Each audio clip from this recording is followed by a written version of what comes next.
In view of the complications involved in understanding the concept of democracy, we focus on the basic features of democracy, which will help us in distinguishing democratic government from the non-democratic government. To learn the basic concept of democracy, we take an imaginary example. Let us imagine a territory situated far away from the civilized world and populated by small size of population. People in the territory are living in disorderly manner. In such a situation, each one will be thinking of betterment of himself and his own interests. There will be fights over the means of food, firewood. Livestock of weaker will be snatched away by the stronger ones. Rule of might is right will prevail in the group. Conflicting interests will make everyone suffer. It will give rise to rivalry, competition, and disputes amongst the people. People will need protection and internal order. When the internal security is endured, there is a fear of external aggression. So people will need protection from foreign aggression as well.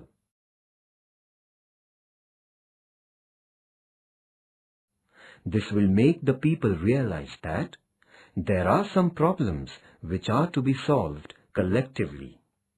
So they will come together and discuss their problems and the remedies to them. Gradually, they will form themselves into an organized group. They will start thinking of the problems arising out of conflicting interests, problems of the group as a whole, and also the ways and means of tackling these problems. Of course, this will not take place in one meeting. To begin with, all people of the territory will come together, time and again, sit together, and will take collective decisions in the interests of the whole group. Now, the problem will arise as to who will decide what is beneficial to all, who will make the laws, who will implement the laws. Therefore, for making and implementing laws which are beneficial to all, then government will become necessary. Besides, for maintaining internal peace and order, and for protection from external aggression, a body called government will be needed. People will have to decide questions like, how to create this government? How will it function? This means that now people will face issues like how to form the government, what rules this institution will follow, etc.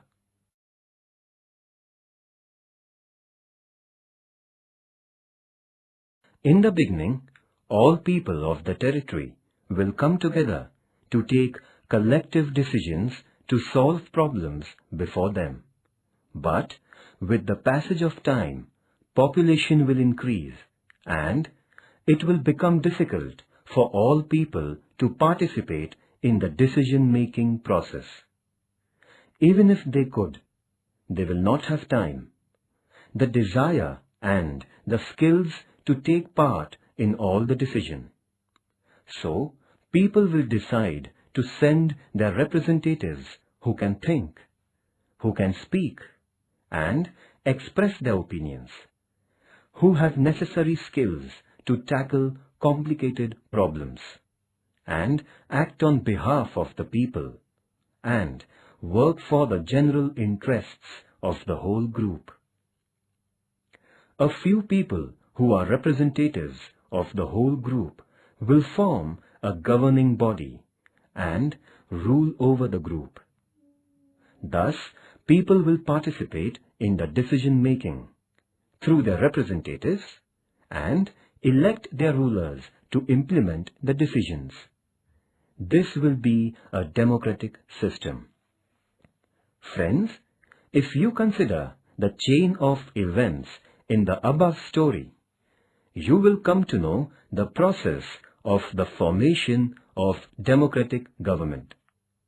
In the end, repeatedly held peaceful discussions among the people lead to the emergence of democracy. From this, we can say that democracy is the government created by the people, run through their own elected representatives to protect their own interests and the interests of the society.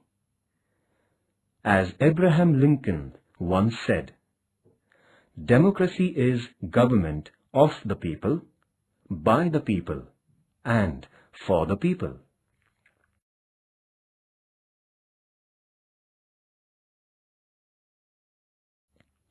Here we have described how democracy can emerge. But sometimes in the same society, someone or a group that is very powerful may take advantage of the chaos in the society, resulting into dictatorship of one or a group. Friends, this was an imaginary example from which you can easily understand the process of formation of democracy or dictatorship. Following chart will help you in understanding this process in detail.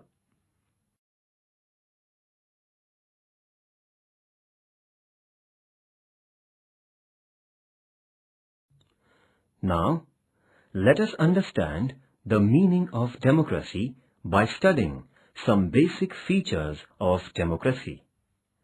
Features of democracy. First, elected representatives of people and final decision-making power to the representatives. Democracy is a form of government in which rulers are elected by the people. Rulers are elected by the people is an underlying thing in democracy. Not only that, but final decision-making powers are also in the hands of elected representatives of the people. That means, in democracy, real power rests in the hands of elected representatives of the people.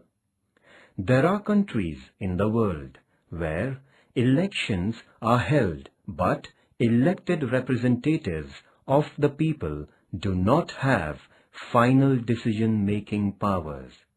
For example, in Pakistan, elections used to be held, but there was a mixture of civil and military rule.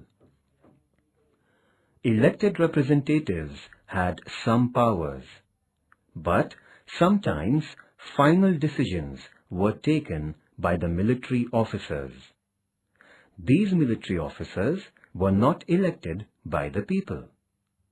In communist Poland, under influence of Soviet Russia, and in Iraq under US influence, real power was in the hands of the external powers and not in the hands of internally elected representatives.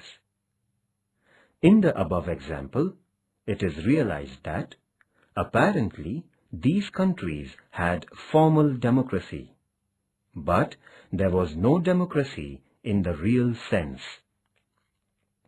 This means that in democracy, people should elect the representatives and real power should rest in the hands of those representatives. People's sovereignty. In democracy, people are sovereign, which means no one else has power over the people. In all, modern democratic country, people use the power through their elected representatives.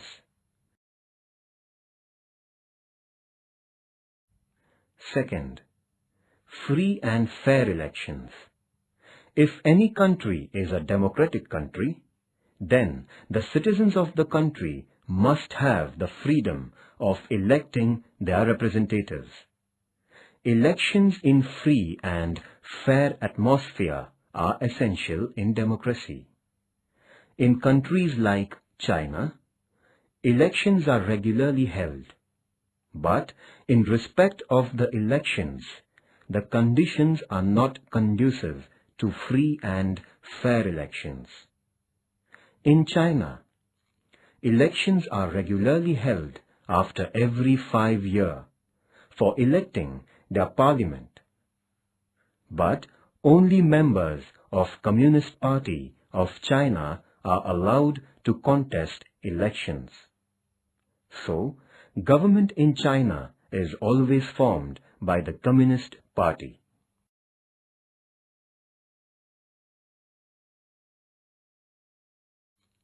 In Mexico, since its independence in 1930, elections held after every 6 years to elect their president.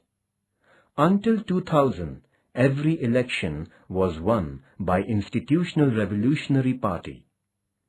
Under the pressure of Institutional Revolutionary Party, government officers, teachers and even the media forced the people to vote for the ruling party.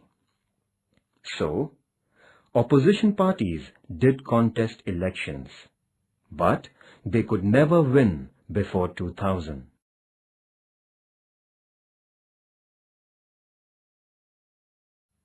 In short, in spite of elections in China, the people do not get real right to elect the representative. In Mexico, people seemed to have a choice, but in practice they could not exercise the same. In both examples, there was no way the ruling party could be defeated, even if people were against it. These are not fair elections. Therefore, these countries cannot be described as democratic countries. When people can contest elections fearlessly, without any pressure, true democracy comes into existence. So, a democracy must be based on free and fair elections where those currently in power have possibility of getting removed from the power. What is the importance of free and fair elections in the existing of democracy?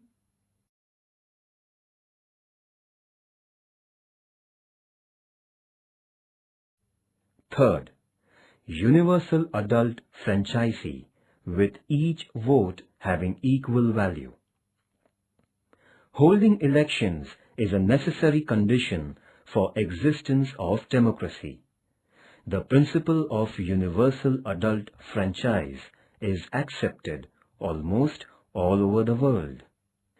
Every adult citizen must have equal right to vote.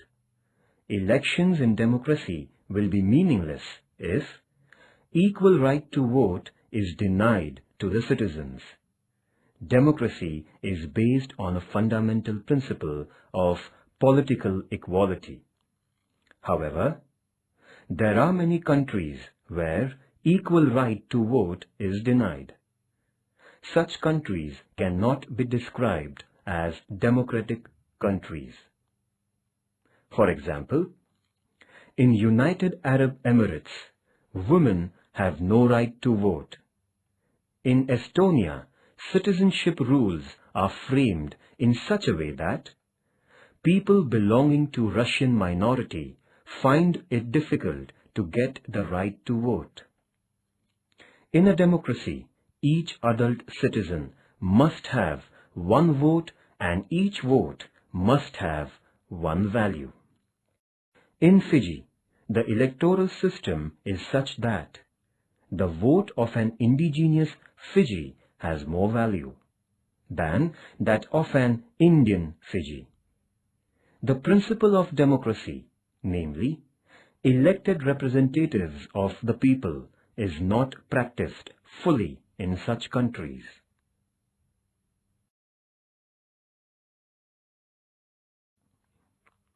Activity. Discuss in the class what is universal adult franchise, why it is important. Fundamental rights and protection of freedom. In democracy, fundamental rights of the citizens are respected. Similarly, different freedoms are given to the individuals.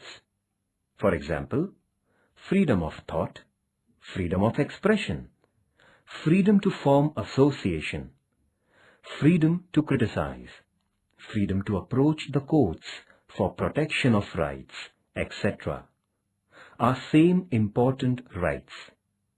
Similarly, all citizens must be equal before law. In a democracy, government cannot do whatever it likes, simply because it has won elections. Though the majority rules in a democracy, democratic government has to respect the rights of minorities and guarantee their protection. In democracy, elected government has certain rights and responsibilities assigned by the Constitution and the law. Government is accountable to the Parliament and finally to the people at large. Thus, a democratic government rules within limits set by Constitution and citizens' rights. Activity. Democracy is power of majority which respects minority. Discuss. From the above discussion, we come to know that democracy is a form of government in which, first, elected representatives of the people rule, and these representatives has power of making final decisions. Second, elections are conducted in free and fair atmosphere. Third, adult franchise is provided and every vote has equal value. Fourth, fundamental rights and freedom of the people are protected. Explain the features of democracy. Activity. Discuss in the class whether above features are found in Indian democracy.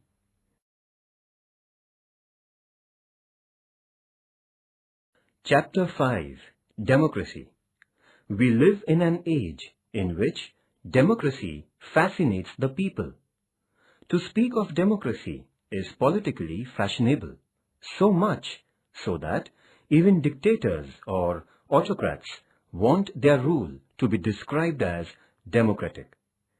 Democracy has expanded during the last 100 years to more countries in the world. More than half of the countries in the world today are democracies.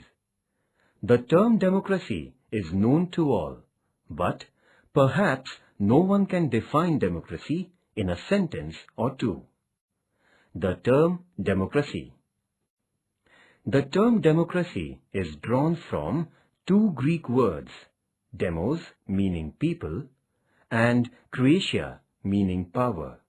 Thus, literally, democracy means the power of the people.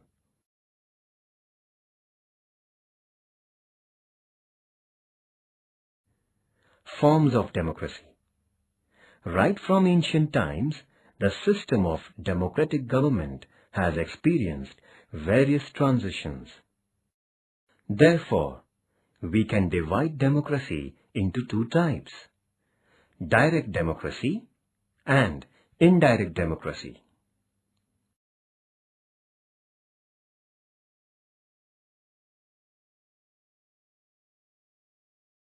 Direct democracy. Democracy based on the direct participation of citizens is known as direct democracy. It was in existence in Greek city-states, particularly in Athens, 4th and 5th century BC. In direct democracy, there is direct participation of citizens in the decision-making process. Greek and Roman city-states were small in size. Besides, women, slaves, foreigners, etc. did not have status of citizenship, so citizens also were small in number.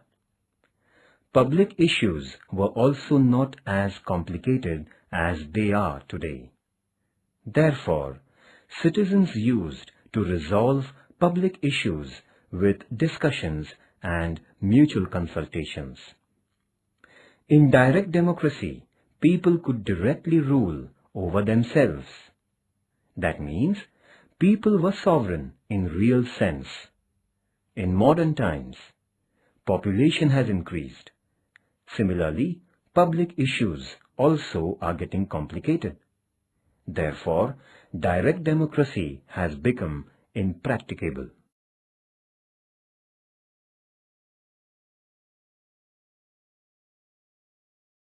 Indirect democracy. In modern nations, because of large territory and population, direct democracy could not survive. In modern democratic nations, all citizens do not take active part in the affairs of the government. Citizens elect their representatives who can think, speak, and act on behalf of the people, and make decisions and implement policies. The democratic form in which elected representatives run the government is called indirect or representative democracy. In states like England, the USA, France, and India, there is indirect or representative democracy. Representative democracy means a democracy in which government is formed from amongst the elected representatives of the people. Since citizens express their views not directly but through their representatives, it is called indirect democracy.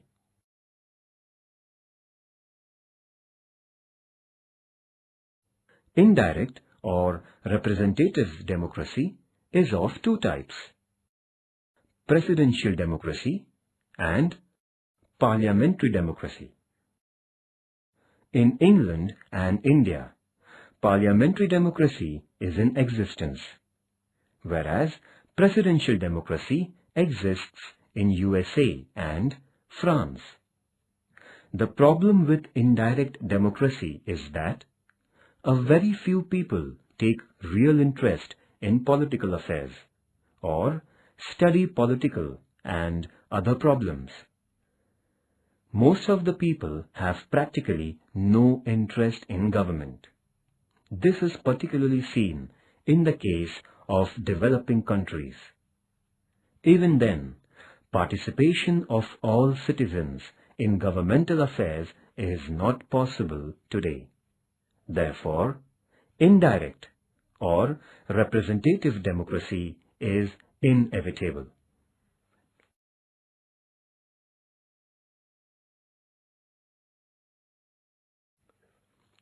Ways of increasing people's participation in modern times. So far, we have studied two forms of democracy: direct and indirect. In today's situation, direct democracy is impracticable, but in indirect democracy, people do not have sufficient opportunity to participate. So, some countries, for example, France, Switzerland, etc., have adopted some measures for encouraging people's participation. They are: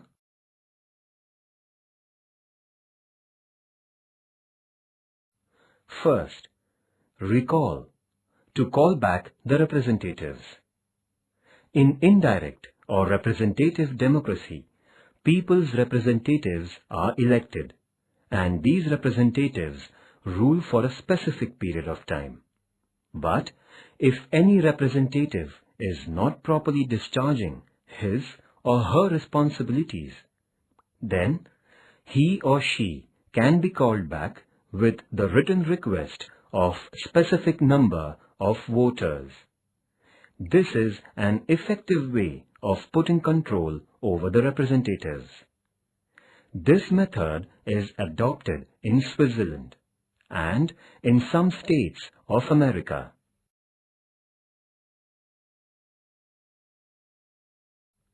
Second, initiative, proposal of law through public. Proposing and making law is a responsibility of the legislature. However, when citizens propose a law, it is called initiative.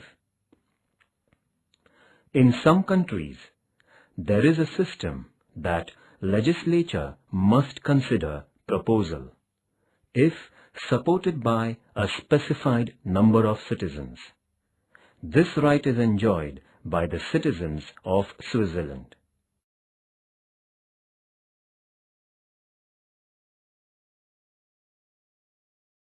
Third, referendum, to take opinion of people on public issues. This method is adopted to know public opinion on some important public issues and thereby include the people in the decision-making process. Decision is taken only after knowing the public opinion.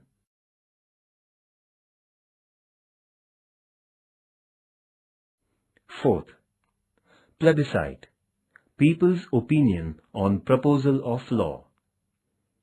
Many times the terms plebiscite and referendum are used synonymously. Opinion of the people on political, social, or economic issues is taken through referendum. However, method of plebiscite is adopted to get approval of citizens on the law passed by the legislature. This is called plebiscite. For example, in Australia, plebiscite is needed for amending the constitution. Activity: organize a debate competition on Democracy in India, a successful democracy. Collect information on parliamentary democracy and presidential democracy with the help of your teacher.